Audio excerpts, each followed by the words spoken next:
Ceci est un livre audio autogénéré par Google.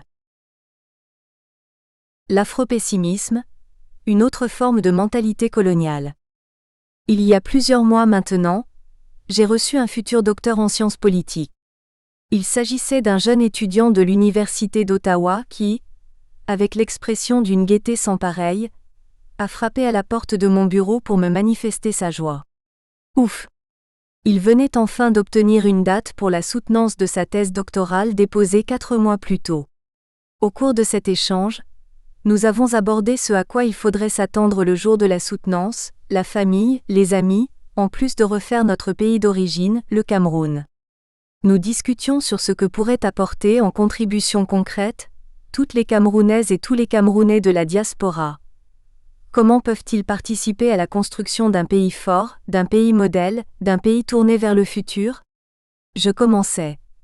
D'ailleurs, j'ai envoyé 3 dossiers au pays, aux universités de Buea, de Bamenda, de Yaoundé 2 ainsi qu'à l'Université catholique d'Afrique centrale. Tu sais, j'aimerais bénévolement offrir 3 ou 4 mois de mon année sabbatique aux jeunes de mon pays. Au moins je prêcherai par l'exemple pour nous tous, Camerounais de la diaspora, dont une de nos missions fondamentales est d'aller transmettre notre savoir-faire à nos compatriotes. Bonne chance professeur, s'exclama-t-il. Un ami et moi venons juste d'initier une bourse d'encouragement, que nous voulions remettre à des jeunes lycéens pour les encourager à aimer l'école, et à toujours mieux performer en classe. Mais devinez quoi, professeur? Quand nous avons voulu remettre la bourse au proviseur d'un lycée pour que celui-ci organise l'événement, il nous a dit: je ne peux pas accepter votre bourse pour mes élèves. Je ne peux pas. Il va falloir que vous passiez par le ministère de l'Enseignement, que vous invitiez monsieur le sous-préfet et que les chefs de village soient présents eux aussi. Bref, il faudra que vous compreniez qu'ici cela ne se passe pas comme chez vous là-bas. Les grands mots étaient sortis, comme chez vous là-bas. Un peu comme, on va faire comment? Cette même semaine où nous avions cette conversation, un article de Boga Oranjoyom paru dans le quotidien Le Jour expliquait comment le Cameroun aurait importé, en 2010, près de 200 000 tonnes de poissons. Incroyable mais vrai. Les maquereaux, les silures et les tilapias que nous voyons atterrir dans le plat des circuits camerounais proviennent en réalité des mers de Chine et d'autres chalutiers européens et philippins alors que le pays dispose de plus de 4 milliards d'hectares en espace d'eau de pêche. Incroyable mais vrai, tenez-vous bien. Dans ce même article, j'apprenais que 80% des pêcheurs au Cameroun sont des étrangers. Au regard de ce triste constat, Boga Oranjoyom, dans sa lamentation, le ministre responsable de la pêche proposait un investissement dans le domaine. Il annonce qu'en 2012, 70 pirogues de pêche seront offertes aux jeunes Camerounais qui seront aussi formés. Dit, c'est un début bien atrabilaire, tristounet, mais un début tout de même. Quelques semaines plus tôt, nous avions eu vent des actions de l'ACDI, un mouvement de la société civile camerounaise, qui mit en lumière la désuétude d'une usine de fabrication de tracteurs agricoles à la ville d'Ebolowa. L'histoire est plus qu'un roman dramatique avec des bons et des méchants, mais cette histoire est tellement indescriptible qu'elle ne fait aucun sens pour le commun des mortels, surtout pour ces Camerounais de la diaspora que les Camerounais du pays qualifient de « ce n'est pas comme chez vous là-bas ». J'ai envie de crier, j'ai envie de pleurer. J'ai envie de dire tout haut foutaise mais je ne le ferai pas, peut-être pas tout de suite. Le pessimisme africain c'est de croire que l'Africain ne peut pas mieux faire, quel dommage. C'est bêtement baisser les bras et déclarer « ici ce n'est pas comme chez vous là-bas ». Oui, l'histoire de l'usine de fabrication de tracteurs d'Ebolowa est si difficile à gober que si un pays au monde autre que le Cameroun avait eu l'opportunité d'explorer une niche économique d'avenir, ou d'affirmer son exception industrielle dans sa sous-région géopolitique et même d'étendre son rayonnement économique au-delà de son continent, il aurait sauté sur la réalisation de cette usine Manu Militari, pour qu'elle devienne un modèle pour l'agriculture du pays et pour l'industrie africaine en général. Mais pour le Cameroun, il a fallu que la création de cette possible manne économique et outil de modernisation des pratiques agricoles soit, plutôt, ce qu'on appellera encore longtemps l'affaire des tracteurs d'Ebolowa. Il s'agit bien d'un médiocre roman dont le récit commence avec le don d'une société privée soutenue par un pays émergent qui devrait servir de modèle de développement, un pays qui a été colonisé, et dont les habitants se sont battus pour la liberté et le droit, en l'occurrence, l'Inde de Gandhi. L'Inde devrait être un véritable modèle pour le Cameroun. En effet, non seulement l'Inde est aujourd'hui plus grande démocratie du monde, mais elle est aussi une superpuissance économique en devenir. En Inde, tout est fait pour sortir les centaines de millions de pauvres de leur pauvreté.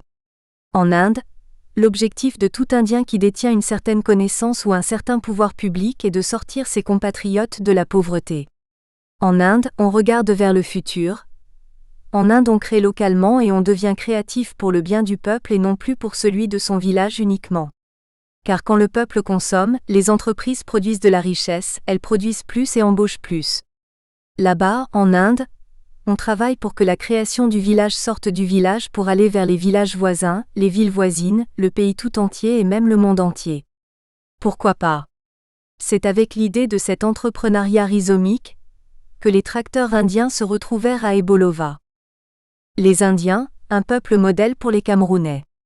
C'est ainsi qu'à travers une de ces entreprises nationales, la Sonalika Group, une petite entreprise locale incorporée à la fin des années 60 et qui est aujourd'hui devenue un des 3 leaders mondiaux dans la fabrication des tracteurs et autres engins agricoles, le gouvernement indien fit don de 60 tracteurs au gouvernement camerounais.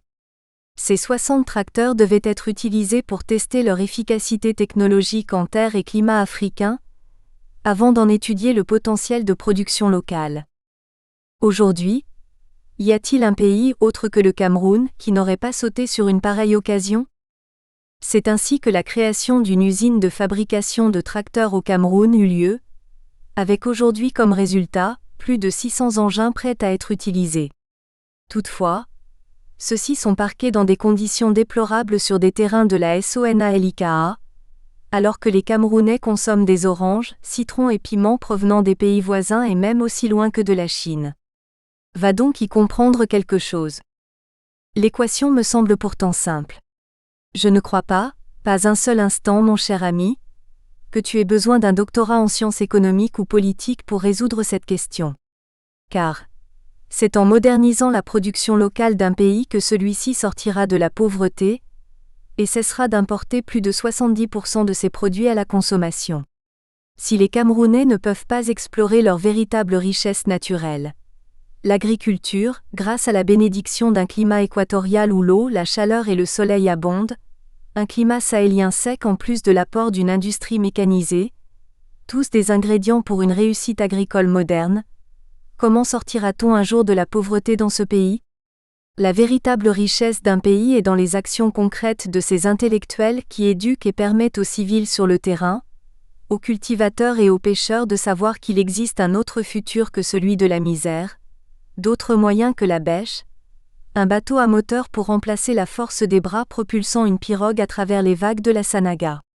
C'est pour cela qu'une entreprise indienne comme la Sonalika a choisi le Cameroun, et non pas pour les beaux yeux des Camerounais. Il y a du potentiel, à la fois intellectuel, géopolitique et naturel au Cameroun. Camerounais, ça suffit.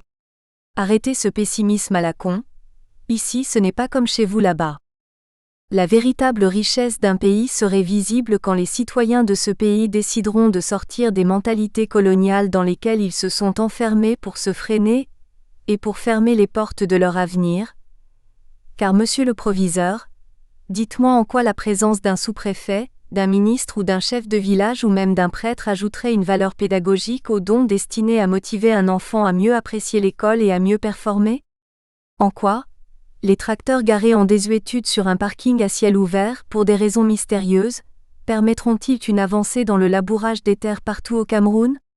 En quoi un don de 70 pirogues à des jeunes répondrait-il à la véritable question pressante d'une possible importation de plus de 200 000 tonnes de poissons en cette année 2012 à 2013? En quoi la proposition de créer des postes de formation répondrait-elle au déficit de 80% de la main-d'œuvre professionnelle de Camerounais dans cette filière, alors que le chômage est un véritable problème au pays? Voyez-vous ici, ce n'est plus « on va faire comment ?» Je vous demande de faire, je vous pose des questions concrètes.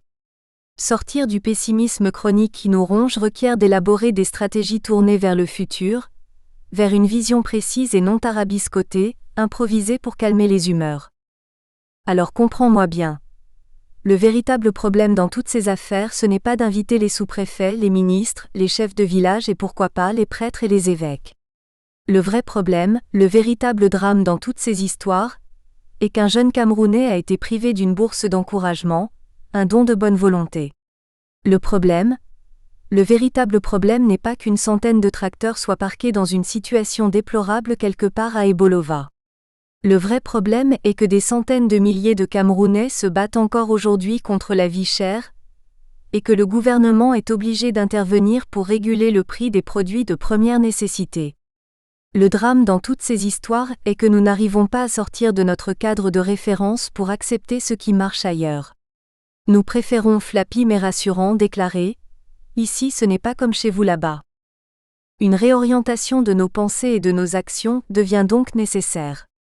Car imaginons que si le gouvernement intervient pour réguler les prix comme il le fait en ce moment, ses services sur d'autres domaines aussi nécessaires et urgents comme la santé sont diminués. S'il dépense en effet de l'argent et des ressources qu'il n'a pas, et qu'il pourrait investir ailleurs, à la production directe par exemple, à l'obtention des crédits dont une coopérative X aurait besoin pour produire plus, si le gouvernement encourage la production, il recevra plus d'entrées en taxes, car les coopératives ne cesseront de grandir et d'augmenter leur capital. La petite entreprise deviendra grande comme la SONALIKA et ira investir dans d'autres villages, d'autres villes, d'autres pays. Tiens, l'autre jour je lisais avec enthousiasme que 3 jeunes Camerounais de la diaspora, comme toi et moi, avaient créé un téléphone cellulaire exclusivement destiné au marché du Cameroun. Génial, me suis-je exclamé, génial. Je saute sur la nouvelle et je l'inscris sur le mur de mon Facebook. Mais devine quoi, plus bas sur la même page, un Camerounais, certainement un de ces jaloux avec une grande gueule vide, disait de ne pas mentir au peuple. Il se demandait depuis quand une invention made in China serait camerounaise. Ce genre de pessimisme incurable en ce 21e siècle engagé est frustrant, je dois l'avouer. Entendre un Camerounais qui utilise l'Internet, une technologie du 21e siècle, proférer des énormités de la sorte montre un degré frustrant d'idiotie, puisqu'aujourd'hui la globalisation est de surcroît le transnationalisme qui constitue une des pierres angulaires de notre consommation quotidienne, pas seulement au Cameroun mais dans le monde entier. C'est-à-dire, mon cher pessimiste, que le t-shirt que vous avez acheté à Paris a de fortes chances de provenir de plusieurs pays. Le coton est peut-être du Nord Cameroun, le tailleur est peut-être mexicain, le vendeur grossiste indien et le détaillant parisien. Comment alors comprendre qu'un individu utilisant l'Internet en ce siècle, un homme sachant lire et écrire, puisse encore proférer ce genre de discours et mettre en doute une invention technologique ? Comment ? La véritable richesse d'un pays est d'avoir la vision d'un futur qui n'est pas encore là. Le proviseur, le ministre, l'Association camerounaise pour la défense des intérêts des collectifs et tout Camerounais visible et invisible, la grande gueule pessimiste de tout à l'heure. Le futur en devenir, voilà la vraie richesse que nous devons rechercher.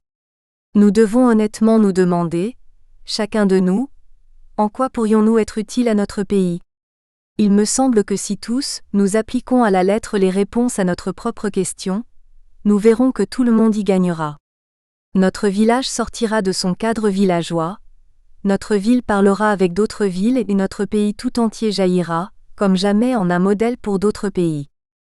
La véritable richesse d'un pays est de se faire une vision, même utopique, d'un futur en devenir, un rêve d'État, un futur qui n'est pas encore là.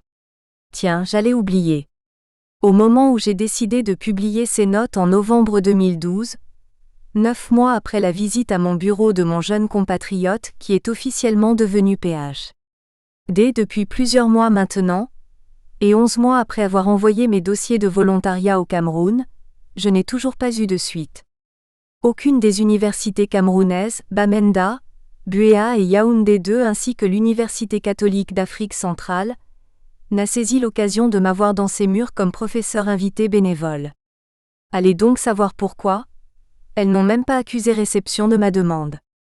Comprenez-vous maintenant pourquoi les universités de notre pays ne sont même pas visibles dans le classement des 100 meilleures universités africaines ?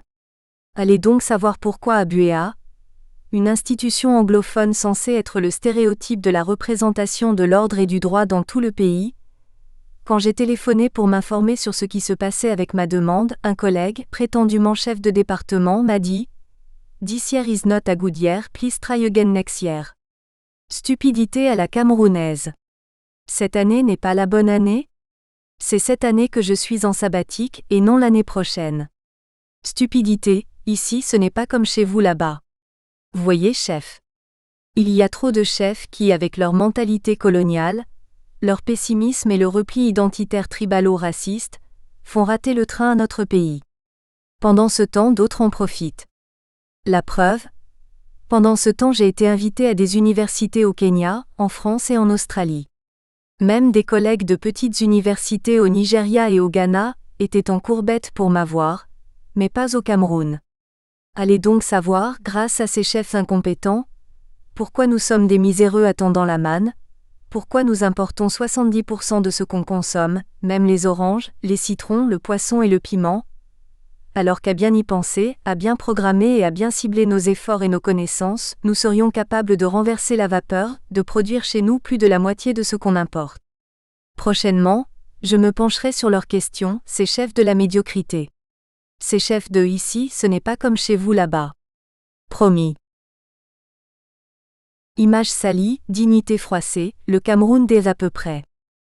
Hier, tout fier, je me suis exclamé « Chérie, le Cameroun est à la télé ». En effet, une publicité avec de belles images de mon pays invitait les Canadiens à aller investir au Cameroun. Jusque-là tout était beau, jusque-là tout allait très bien. Cette publicité était faite par des professionnels, même qu'à la fin du spot, une adresse internet nous disait où aller pour en savoir plus. Rendez-vous à cameroun-report.com, insistait la voix. Jusque-là tout était beau. Communicologue curieux, je me suis donc dit, tiens, ça c'est quelque chose. Oui, le pays est vraiment en train de changer. Allons donc voir ça. Peut-être que j'y trouverai un modèle de communication positive venant d'Afrique, un modèle de créativité que je pourrai montrer à mes étudiants à la rentrée de septembre. Car même si vous ne le savez pas, sachez que 99% des images qui viennent d'Afrique sont surtout fatalistes ou exotiques, des images de pauvreté, de guerre, du sida, de corruption et de dictature et enfin de safari avec ces animaux sauvages. De l'Afrique, certains de mes étudiants en parlent comme d'un pays. Alors ce spot publicitaire qui montre de belles images de mon pays et qui a un message positif, je vais m'en servir dans ma classe 101 d'introduction à la communication. Tout était toujours très beau jusqu'au moment où j'ai ouvert mon ordinateur et inscrit www.cameroun-report.com. Vous ne pouvez deviner la suite. Mon expérience avec cameroun-report.com fut toute une descente aux enfers ou à peu près. Je m'étais exclamé trop tôt. En effet, c'était comme si, pendant l'instant de ce spot publicitaire à la télévision canadienne, on m'avait habillé d'une belle gandoura blanche, mais que le site internet vers lequel le message me dirigeait me demandait plutôt d'entrer dans l'enclos d'un pays représenté comme une porcherie. En réalité, je ne suis plus si sûre d'où venait cette grande déception. Était-ce la fierté de ma patrie et mon excitation de montrer enfin une belle image du Cameroun, qui était la cause de cette grande déception et de cette colère qui m'envahissait? Ou étaient-ce les images de pauvreté, les images dégradantes des affaires courantes de corruption, de vol et spoliation du pays que me rapportait ce site internet, page après page, et la plupart des liens avec d'aussi grands titres comme « Investir au Cameroun », qui en réalité n'est rien qu'une page de nouvelles comme toutes les autres, sans plus. Ce qui m'a franchement mis hors de moi est la lecture des mêmes maudites copier-coller, des mêmes maudites informations que je trouverai facilement et mieux présentées de surcroît partout dans des sites d'information en ligne comme cameroun-info.net, camer.be ou camerounvoice.com. Je ne sais pas si les producteurs de ce beau spot télévisuel se sont rendus compte que le site internet de cameroun-report.com est le dernier des derniers sites d'information en ligne en cette ère du HTML5 et des superclouds. Naturellement, si j'étais froissée et blessée dans mon fort intérieur, c'est parce que je sais pertinemment que les Camerounais du Canada méritent mieux que cela. Nous les Camerounais de la diaspora qui ont accepté de mettre nos biographies à la disposition de notre État. Quand je vois la liste de la richesse intellectuelle des ressortissants du Cameroun que le Haut-Commissariat au Canada a rassemblé dans un livre ressources salué par plusieurs, je me dis que franchement, nous pouvons mieux faire que de publier un site d'information sportive et des affaires politico-judiciaires pour inviter des Canadiens à aller investir au Cameroun. Un site internet dont le contenu n'encouragera aucun investisseur à aller s'installer au Cameroun. Un site internet qui ressemble fortement à une autre arnaque des fonds de notre État. Car comment comprendre qu'on soit arrivé à me vendre dans l'espace d'un beau spot publicitaire l'image d'un pays qui va vers le progrès, un pays riche en ressources et ouvert sur le monde, un pays avec du potentiel professionnel, et qu'en amont, là où le potentiel investisseur doit aller chercher l'information, ressemble plutôt à une parfaite porcherie de nouvelles, avec des affaires de détournement de fonds, du sport, du divertissement. Suivant les règles les plus élémentaires de la communication 101, on est en droit de se demander en quoi la nouvelle de l'arrestation d'Ia Mohamed en première page de ce site internet, ou les opinions sur des affaires de détournement des fonds comme celle de Lydia Nyen-Eyoum encourageraient de potentiels investisseurs étrangers à aller s'installer au Cameroun. On est en droit de se demander pourquoi la page d'accueil de ce site ne donne pas plutôt, dès l'entrée, des liens vers des ministères comme ceux de la petite et moyenne entreprise, de l'économie, de l'agriculture et du développement rural, etc., qui ont des portails de bien meilleure qualité d'ailleurs, avec des extensions officielles CM, ou ceux des banques d'investissement ou des représentations commerciales dans nos ambassades et hauts commissariats, ces organismes dont la mission est aider les entrepreneurs étrangers à comprendre l'environnement des affaires au Cameroun, à comprendre les lois et les besoins du pays. Pourquoi ces informations sont-elles cachées? Pourquoi quand on suit le lien des fameuses grandes réalisations, sous la rubrique « Économie », ce sont des articles de 2011 qui figurent dans cette page? Le Cameroun n'a-t-il rien réalisé entre 1986 et 2011? Je pense que ce qui m'a profondément froissé c'est mon constat que des Camerounais, eux-mêmes et pas des moindres, contribuent à représenter leur pays comme s'ils n'étaient faits que de corrompus et de détourneurs de fonds. Car en quoi toutes ces nouvelles non économiques qui polluent les pages de cameroun-report.com sont-elles plus importantes que les projets d'investissement en eau potable, en électricité, en infrastructures routières, en agriculture, etc. Saisie d'écran http://www.cameroun-report.com 23-06-25. Et pourquoi ces informations ne sont pas là, en première ligne? Ce qui a froissé ma dignité, j'en suis certain, est ce gâchis des fonds publics dans des formules et des réalisations à l'à peu près. C'est comme si, au Cameroun, la science de la communication est encore à l'ère de la pierre, alors que les outils vers lesquels on nous renvoie pour chercher de l'information sont à des années-lumière de là. J'ai écrit il y a quelque temps, communiquer pour éviter le crash, et communiquer et dialoguer au-delà de demain. Dans ces textes, j'ai justement insisté sur quelques principes de base car la communication est à la fois une science et un art de faire. Comment imaginer qu'un spot publicitaire qui passe sur des chaînes de télévision étrangères et qui a dû coûter des centaines de millions aux caisses de l'État, dont le message fondamental est d'inciter les étrangers à aller investir au Cameroun, n'a rien trouvé de mieux que de renvoyer ces potentiels investisseurs vers un vidoir de l'information, vers une extension .com, et non vers des sites officiels de l'État, des CM, ou même des .org.